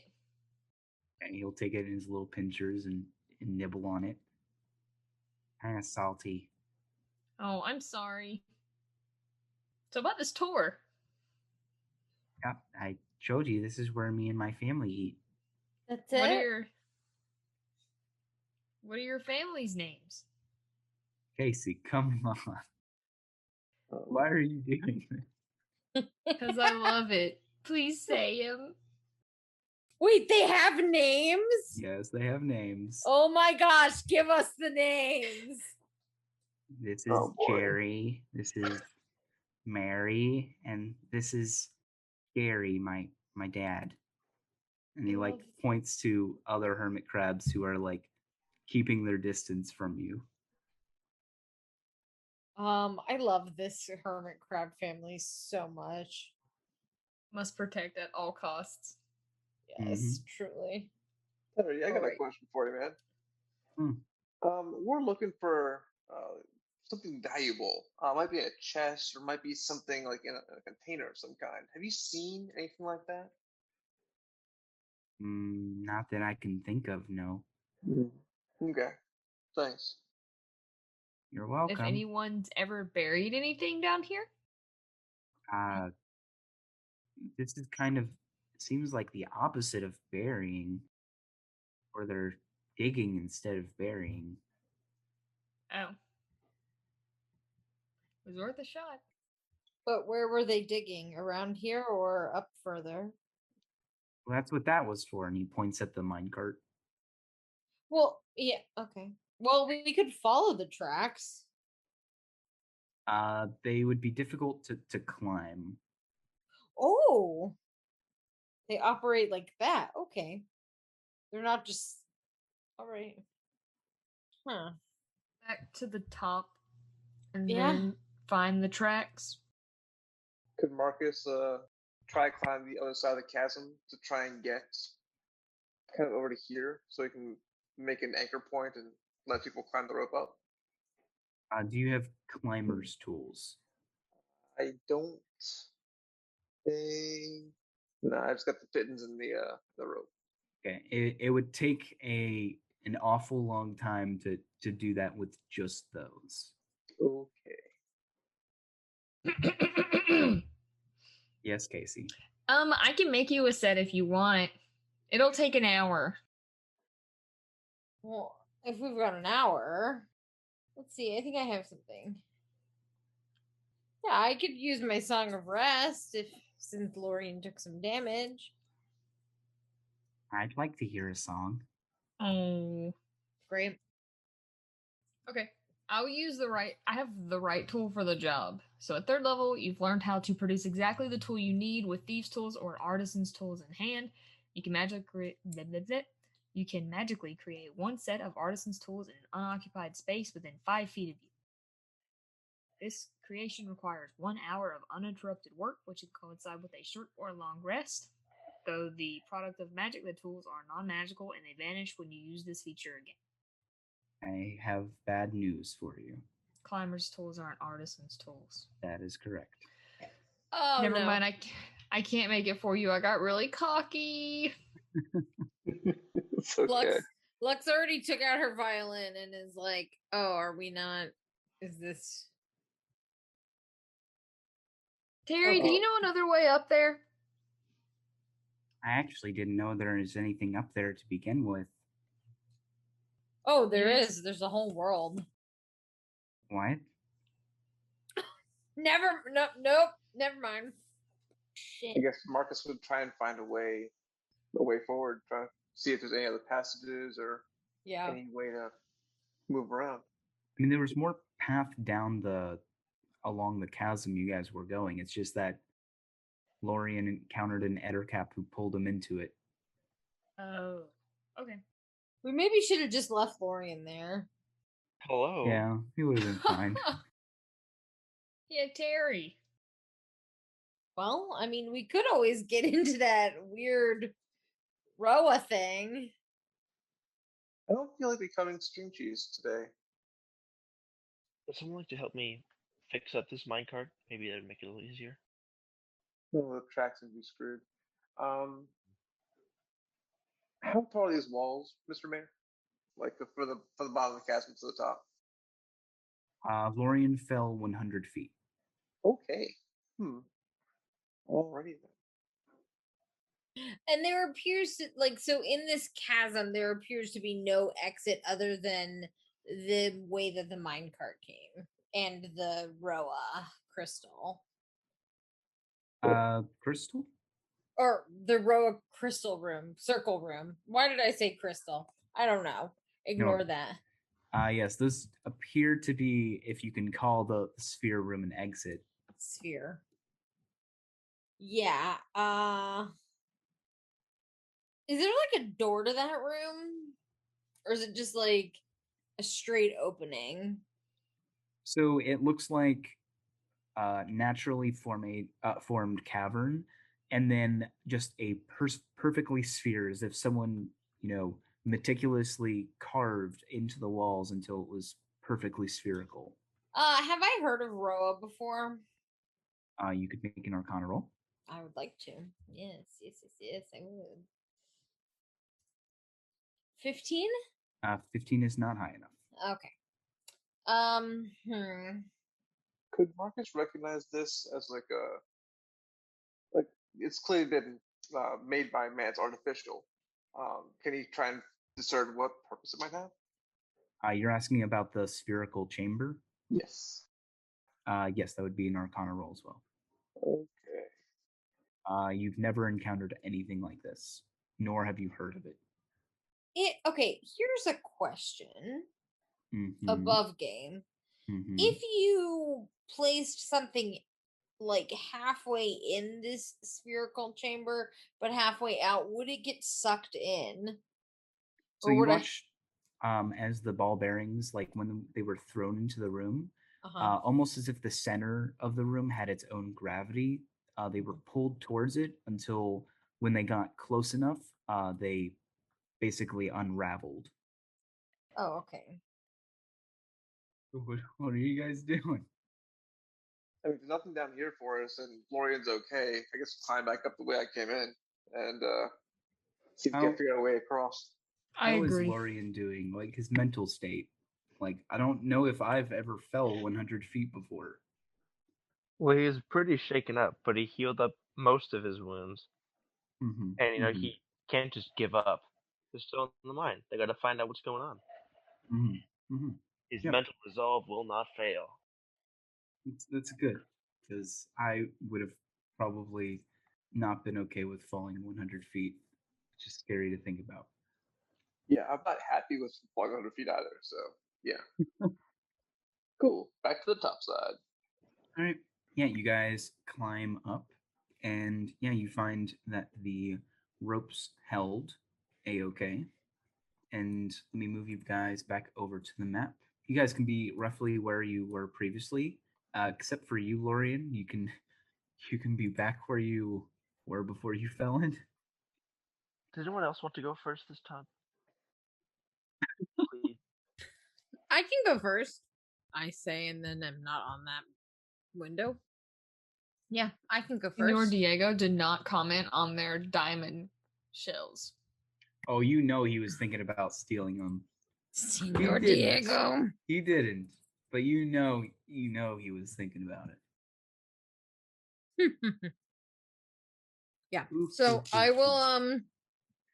move precariously and in front of Lorian. And yeah, I think I'll stealth if possible. Sure. Oh, it's a lovely 9. Great. So I'm just gonna inch. I'm gonna keep inching. You will see that there appears to be another opening over here with some relatively flat terrain. But it's across the bridge. Mm-hmm. I will relay that information back to everyone. I'll just say, hey, there seems to be some more land on the other side, and it seems to be relatively flat. We could get over there. We might be able to walk it, Good idea to me. but I don't know how we'll get over there. Marcus would want to take a look over here where he caught a glimpse of the spider. See if there's anything over there. You do not see anything at the moment, no. Okay. In that case, I'll join my friends back down here. Thinking of tossing B across the chasm, but then she might fall 100 feet and she might just die. What if we tied a rope around B's waist so we can throw her, and if she falls, we can pull her back up and throw her again? Yeah, Lux will just raise Okay. her hand and then move up a little bit and then point forward. Oh. I liked that idea. Well, if there's nothing down here, we'll try this idea. Well, there appears to be there's a way around. We don't have to That's do no any fun. no, we don't have to throw any gnomes today. Okay. Oh, Mm-hmm. What? but there's something. Oh. Wow. So you get there, and Lux and Lorian, across these two sets of bridges, which seems to span some sort of pit, is a rudimentary wooden house. There is a dull sort of flickering firelight from inside. I think someone's inside. I'm going. Just blast them off. Yeah, I was about to blast off, and then I imagine that Marcus just gets right in front of Lux, and it's like, Lorian's no. gonna grab her arm. It's like, wait. Okay. All right, fine. May I percept the place? What are you percepting? Any tripwires, giant monsters lurking in the shadows. Where are you looking? Oh, can I not see all the way down to the house? If you can. Are you looking at the house specifically? Yes. Yeah, go ahead and make a. It would be. You're looking for traps, you said? Yes. Or it'd be investigation. Yeah, that would be investigation. Okay. Well, it didn't get any better. 7. Looks okay. I don't see anything suspicious. Marcus is going to head down that way. He's probably going to be like half speed, just trying to make himself aware of things as he kind of gets near them. Okay. as you guys get closer, you will hear the sound of what sounds like maybe like blocks or like pieces of wood, like hitting the floor. As they sort of like make this clattering sound coming from the house. Marcus is going to keep kind of inching forward. I'm following behind Marcus. Marcus, since you are leading, if you would make a stealth check, please. Okay. Add 20, though. That's good. There is a window open in this house where you can see this little candle flickering in the windowsill.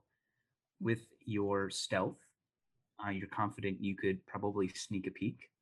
I would definitely want to. You may move up to the house. Inside, Marcus, you will see this creature. Oh! Wait, is that? Oh, that's one of my favorite subsection of monster, bro. But I don't know. I don't know what it is because I'm Lorian. You will see. You will see as on the floor it has a plethora of miniature carved statues, very crudely carved, and they're set up on either side of the floor. And occasionally, this bug-like creature will take a small ball and throw them at the figurines from one side of the room. It clatters and like knocks them over, and it makes this little like clicking noise as it buzzes happily to itself. Okay. I'm going to make sure I silently step away from this thing. Yeah. So I'm going to go back this way and say, and let them know what I've seen. Hey guys, there's a 4-armed bug demon in this house. Demon? What? More or less. Yeah. Lauren wants to go see. He might know what it is. Maybe it's a giant cockroach. I hope it's not. Should I have to make a stealth check to approach? If I guide him up there, we still have to make a. Because like, if I step in the same places he stepped in, don't break any branches or stuff like that. There's no branches. Well, you know what I mean. It's your armor that gives you disadvantage, right? Yeah. Take your armor off. Can I really quietly doff my armor and bring me down to a solid 12 AC? Okay, so yeah, you begin to doff your armor. It takes a couple of minutes. Okay, AC is 12. Okay, you don't have disadvantage on stealth currently. So, Mike, quick question for your character. Yes. I don't know if you as a player know what game the creature was playing, but would Marcus know what game he was playing? I mean, I don't know what game he was playing. It looks like he was playing bowling of some kind. He was playing what? It looks like he was bowling. Was he bowling? Was he bowling? Does no one know what game he's playing? Hacky sack? No. He's throwing balls at things from across the room. Oh, he's playing bocce. What? Bocce ball? Mm-mm. Has he been setting up these little things on like a carnival game where he throws them at the things? So he has on either side of the floor like these figurines sort of in groups. Some of them are like upright, some of them are like flat to the ground, and he would take turns going from side to side, throwing an object at them, trying to make them like fall over. No idea. It sounds like a game of skill from the carnival. Is he playing dodgeball? He's playing horseshoes. I'm so surprised. No one knows. If Marcus would like to make a history check to know what game he's playing. Yes, he would. What the fuck is this guy playing? 12's not enough. I'm gonna make that stealth check now then. Sure. I'm so mad I don't know what this fucking guy is playing. I'm so mad. 16. Okay. Lorraine, you may move as you please. So you're able to peer through the window. You see the same thing I described to Marcus. If you would like to make a history check. Fishing baby. 17. 17 is enough. This is a common game. Hmm? Can I guess what it is? Sure. Is it a Mesoloth? Oh, we're talking about the game, Lorian. Oh, I was talking about the demon. I mean, yes, it is a Mesoloth. All right, so the game. Continue. The game he is playing is Army Men. He has on either side of the room 2 armies, and the ball is supposed to represent basically bombshells that he throws at either side. I've literally never heard of this game in my life. You guys Only know, played Army Men, but on Nintendo 64, and that's not how you play Army Men on Nintendo 64. you guys know from Toy Story the little green army men? Yeah. Those are what those are used for. Huh. What? Okay. All right, so I want to make my way back and relay that. And how much would I know about the Mesoloth, the Yugoloths, their whole lore thing? The Mesoloth were basically just foot soldiers that were employed by the Demon King. Though what one is doing in a house in a abandoned mine, playing a game to itself, you're not sure. I'm gonna put my armor back on while I explain, and I'm going to express my distaste, to put it simply. Does anybody know how to speak demon? I know the Infernal language. I believe this may speak the other one. Anyone know Abyssal? Nobody? Okay. Well, I suppose we could attempt to speak to it in Infernal, or we can destroy it. Well, Señor Diego speaks Infernal too. Do we want to try and figure out what this guy's doing? Or do we want to just move past him? Well, I'm curious about why he's in a house, in a mine, playing games. I don't understand why. Do we really need to mess with this guy though? Like, Probably important. how important though? Lorraine, how powerful are these things? Like, could we take them pretty easily? Well, they were just the basic foot soldiers. It's just one. So we could probably overwhelm him and Easily. try and get some information out of him. I don't know how well we can interrogate a demon. They are not known for being civil. So I suppose we should take up positions, and one of us will lure him out, and then we'll fire. Sounds good to me. Who's the fastest among us? Who's the most? You just said among us. Hmm? You just said among us, bro. It's pretty sus. Battle Beast 40 feet. Let's have your battle be kind of be the bait, and we should all take up positions that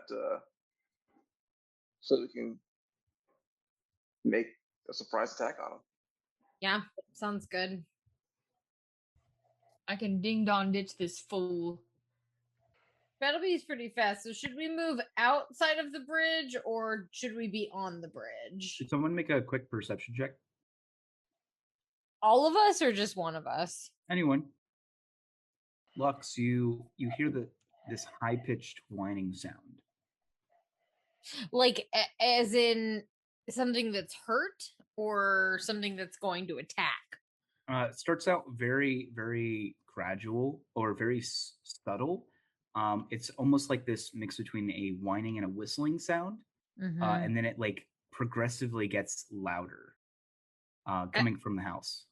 As if it's calling something or as if it's calling something? I think Lux would be familiar with this sound. Could you just have her make an intelligence check? Another 14. It sounds like a tea kettle. Oh. You guys hear that as you're getting ready to. Is it a bomb? Is it a missile? No, stop, Lorian, relax. It's just a tea kettle. Lux will actually move past Marcus and past Lorian and just casually start walking up to the house like it's no big deal.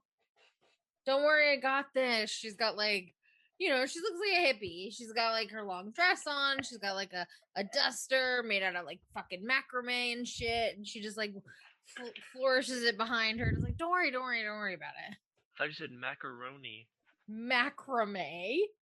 Macaroni. Right. So while Lux is approaching the front door, Marcus is getting himself situated, and he's crouching. He's got his rifle pulled to his shoulder. He's looking through the sight at the door, just in case shit goes down. He's got to take a shot. Yeah, I will knock on the door. You knock on the house. There's a clattering sound as you hear this little buzzing sound. Mm-hmm.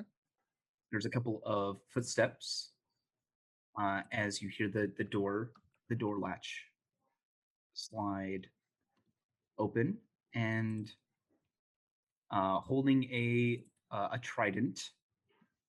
As he kind of like scratches his back, he opens the door and like looks up at you, and with his little mandibles makes a buzzing sound at you. Hi.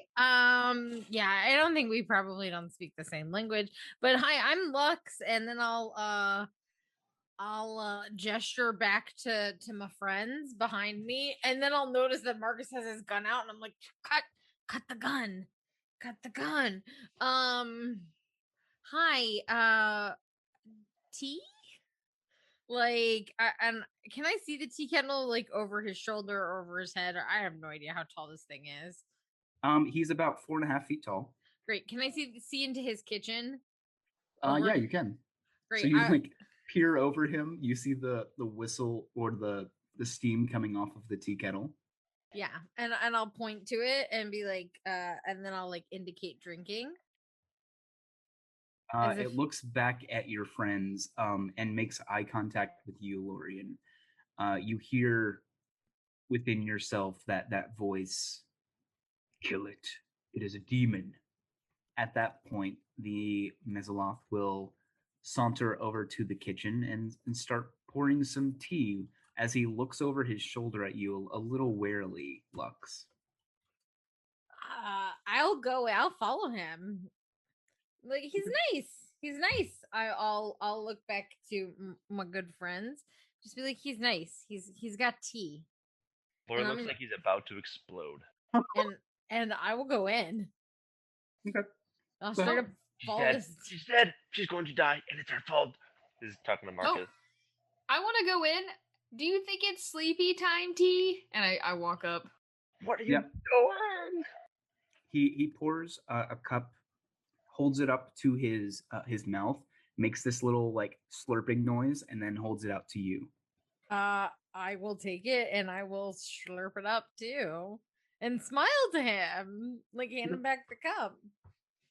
As you were walking over the floor, it was kind of like having to avoid a child playing with Legos. And he gestures down at the figurines and makes a buzzing sound. Oh, would this be a game that Lux would be familiar with? Could make a history check. 19. Oh yeah, he's just playing Army Men. Oh, Army Men. This is. I know this game. I will like head over to like one side of the field, I guess, and like ready my playing stance, I suppose. Okay. He tosses the ball to you. And I what is the point of I try to hit his figurines? Mm-hmm. Yeah, I will toss it gently to try to hit some of his figurines. Lorian, this entire time, the voice inside you is just saying, "Lorian, it's a trick. It's going to kill her. I know it's a trick. Do something now." Could you make a ranged attack roll for me, Lux? You want me to Lux? Yep, Lux. What do you want me to? You want me to make a ranged attack? Yep. You can use your proficiency. Do I just? What do I hit? Just. What's your dexterity modifier? It's a +2. Yep. So just roll a d20 plus 4. Okay. That's a 12. Okay. So you knock over a couple of his figurines. Lorian, what do? Are you doing anything at this point? I mean, the rest of you, like, you can see him shaking, like his jaws clenched. Mm-hmm.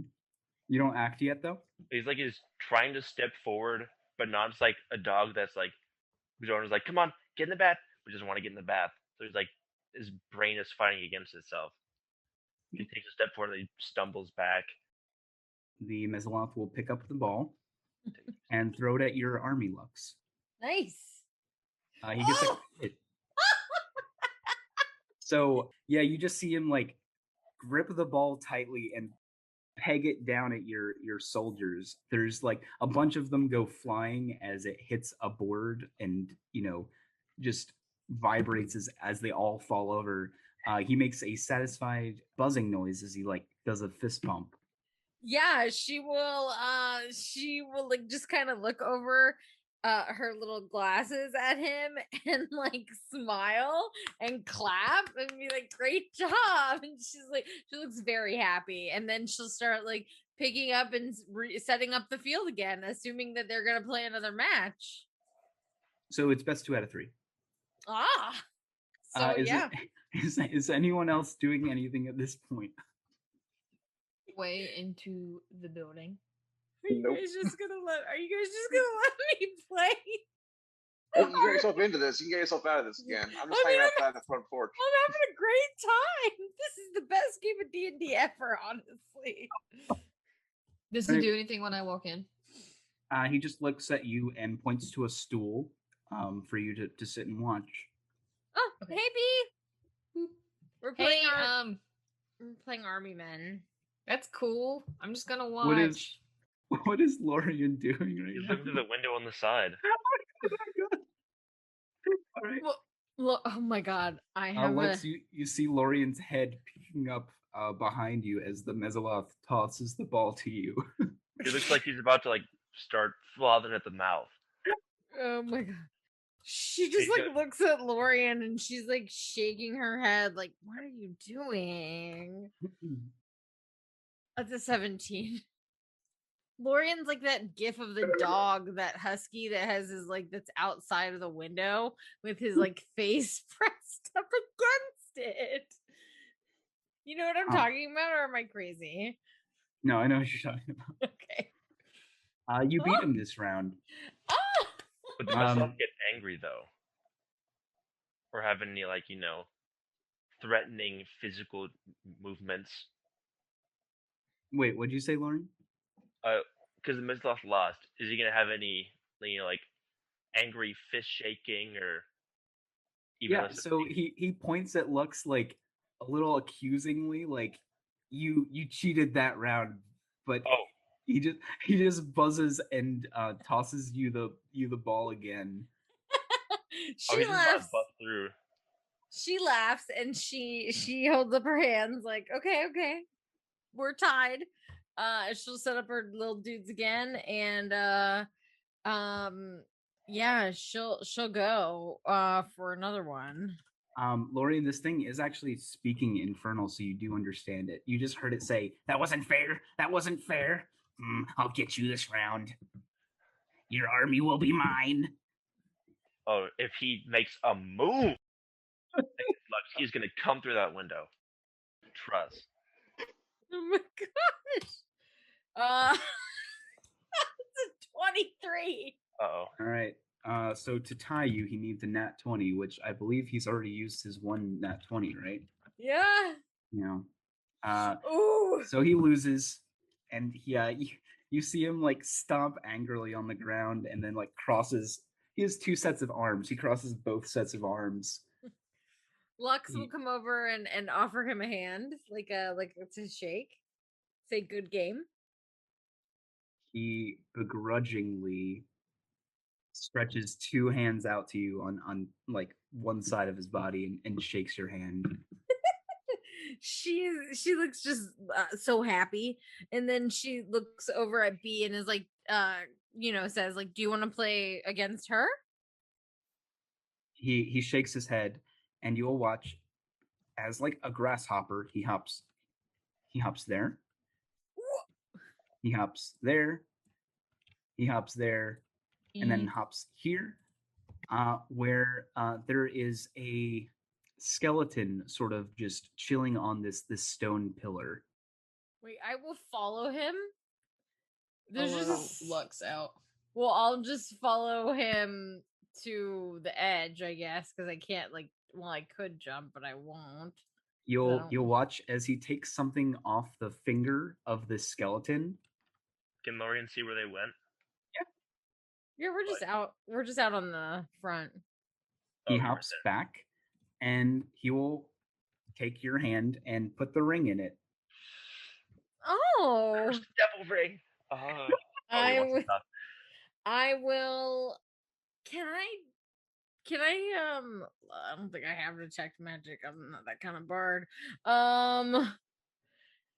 Do I feel like this is magical? So it has, instead of a jewel, it has a sort of like metal mold where it would be. Mm-hmm. And it's a metal mold of a bunny. It's just a plain silver ring with a sort of bunny statue on the top of it. Oh, that's if that makes sense. Yeah, it totally does. She will find the best finger that ring will fit and slide it on. Okay. Seems unthreatening enough. And at that point, he will walk back in his house, nod at you, and close the door. All right. He just wanted to play army men, Lux will say with a shrug. All right. Come on, B, let's go. And Lorian, I saw you the whole time. The voice inside you, Lorian, right now is he has raging. A plan. He knows exactly what he's going to do. He's going to stomp over to Lux and just really roughly grab her hand and tear the ring off of her. No. Absolutely. Do you know what they do? What their people are? Oh my gosh. Okay, all right. I'm gonna snatch it back from him. No, I am not. Keep it away. No. Well, you have to make a check to get it away from her first, right? Oh, I guess I would. What check would that be? Is it sleight of hand? I would consider it a grapple, so it would be your athletics versus her acrobatics. Oh yes. Could I assist her? Watch me flop. You can try. No. You give me guidance, B? No, it's not fair. Yeah. 20, baby. Oh, what do I have to make? Acrobatics. I mean acrobatics. Unless you want to try and brute force it, it would be athletics. No, I'll acrobatics it, and I have a D4, right? Because I have guidance. Oh yes. Can I try to do it? Lorian, give it back. That's not yours to take. Lorian, you look at this ring, and it's you don't sense any evil presence from it. And as you're looking at the ring, the door opens as the Mezzaloff looks at you, looks back at Lux, and points at the ring, and points at you, and narrows its eyes. Can I snatch it back from him when the Mezzaloff does that? Wait, he'd be distracted. You can just take it away. Yeah, I'm gonna snatch it back, and I'm gonna put it back on. I'm gonna show him and be like, "There, I have it." You know, I am an adult, Lorian. I know how to handle myself around different types of people and different types of creatures. Just because you perceive something to be evil doesn't necessarily mean it is. Got this glowering stare. He's not happy. Say a word. Out of the corner of your, or I think Lorian's eyes would be pretty fixated on this creature, right? He's halfway looking at Lux and looking at the Mezzaloff. The Mezzaloff has one set of its arms on its hips as it's looking at you, and you hear in your mind, Lorian, "Do it now. Strike with conviction." Anybody else can do anything before I go crazy with it? If I see you go for the sword, I will stop you. All right, would it be a wisdom saving throw to resist the voice, or is it purely up to me? I would use charisma for stubbornness. All right, I'm gonna do the charisma save. Sure. Just for wow. All right, you are able to steel yourself. Your actions are your own. His hand goes to the sword hilt and he grabs it. And he stands there for a second, and then he physically recoils away from the sword, shakes out his arm. He's gonna walk back across the bridge without saying a word, because he knows that he just made a big mistake. Lux finally exhales, looks at the Mezzaloff, and is just I'm really sorry, but I had a lot of fun, and I know you can't understand me, but I hope you had fun too. It shrugs and then gives you a thumbs up and closes the door. She will give it a thumbs up as well. And then head back down the bridge with B. I'm just tailing behind. Yeah. The whole time Lux is like mumbling under her breath. I can't believe that Lorian flipped out like that. He doesn't understand. People don't understand. It's so stupid. She's really mad. So the ring you got, Lux will need to attune to it to be able to use it. Oh. Yeah, it's a ring of being friends of all demons, and then curse will die. It was your fault. Oh my gosh, you're so bad. It is a ring of jumping. Oh. You be hopping around, though. With this, you can cast the jump spell in unlimited amount of times as a bonus action. Wow. And it triples your jump distance, both horizontal and vertical. Holy shit. Interesting. Huh. I have no jump distance. Wait, do I have a jump distance normally? Everyone has a jump distance. What is my jump distance? So a long jump, you can cover a number of feet up to your strength score, not your strength mod. Mm-hmm. So for you, that's 14. So with this ring, you can literally jump, what is that, 43 feet? You can cross those chasms now. Yeah. That's pretty awesome. You do need a 10-foot like head start to begin a long jump or a vertical jump, but as long as you have the movement to do so, you can cover that amount. Very cool. That also means your vertical jump is 15. You can jump 15 feet in the air. Good. My vertical jump is 15 and my horizontal jump is 40 something. 42, I think. That's if you have a 10-foot running start. That's awesome. Thank you. Thank you. Thank you, Army Men. Awesome. Okay. Yeah, I will head back, and then when I get to where Marcus is, I'll just be like, it was just a Mesolith who wanted to play Army Man. That's it. I won. He gave me this ring with a bunny on it. Okay. And Lorian tried to kill it. Yeah, I saw that. I heard what it said to you. Its words were kind. What did it say to me? It was completely we had a cup of tea together. We played Army Men, and it gave me a ring. I don't understand how unkind it could be. I said they were kind. I could not stop myself. My actions were not my own. Wanted to apologize for the way I treated you. I would not do that to you in my own accord.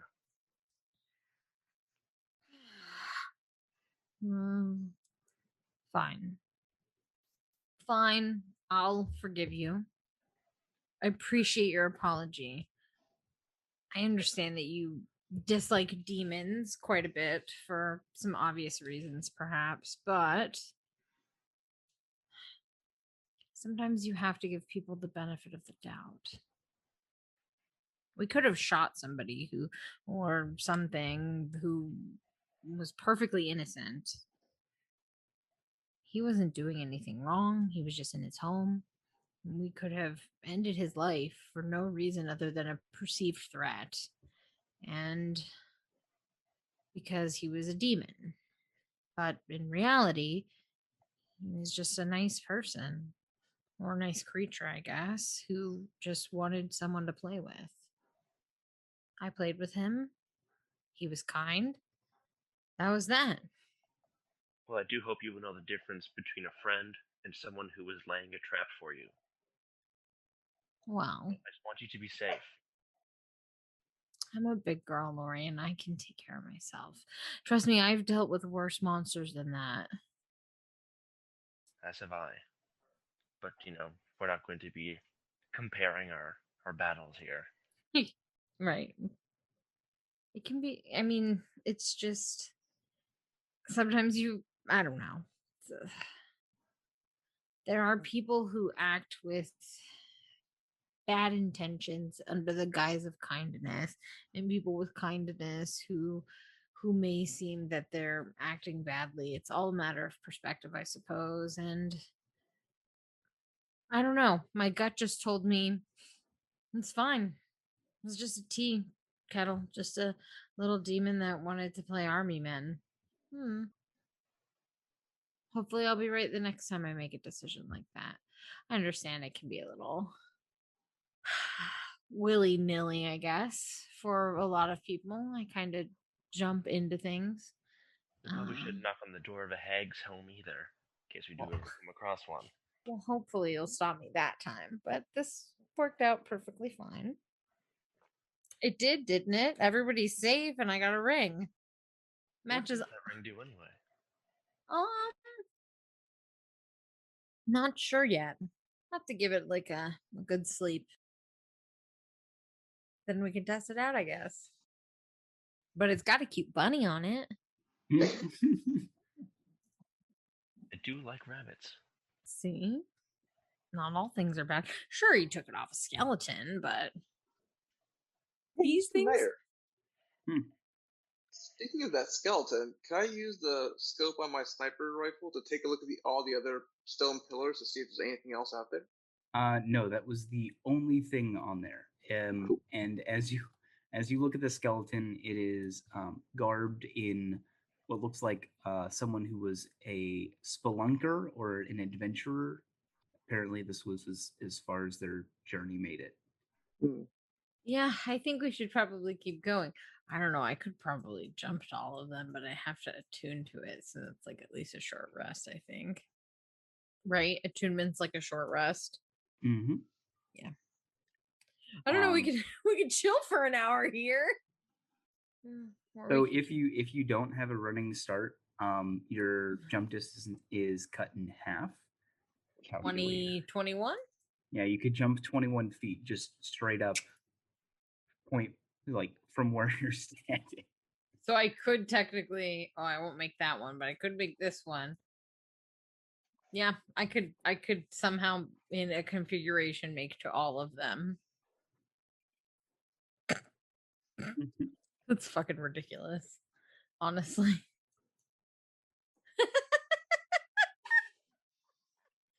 I'm gonna do so much jumping. You do be jumping, though. I do be jumping. Lux on the jump. Where will she go? Then call you grasshopper from here on. Oh my gosh. Yeah. You guys want to call it here for tonight? I'm good with that. This is a good spot. Nice emotional conversation. We have those like the end of every session now. Yeah. Yeah, it's a good thing to end on. Yeah. I fell down a 100-foot cliff.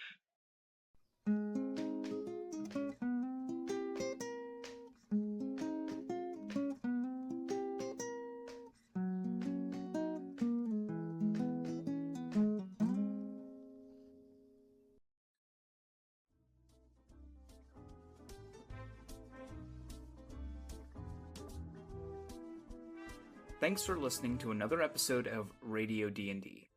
Make sure to join us next time, and make sure to check out Ben, who created our podcast cover art at Drawforth Arts on Instagram.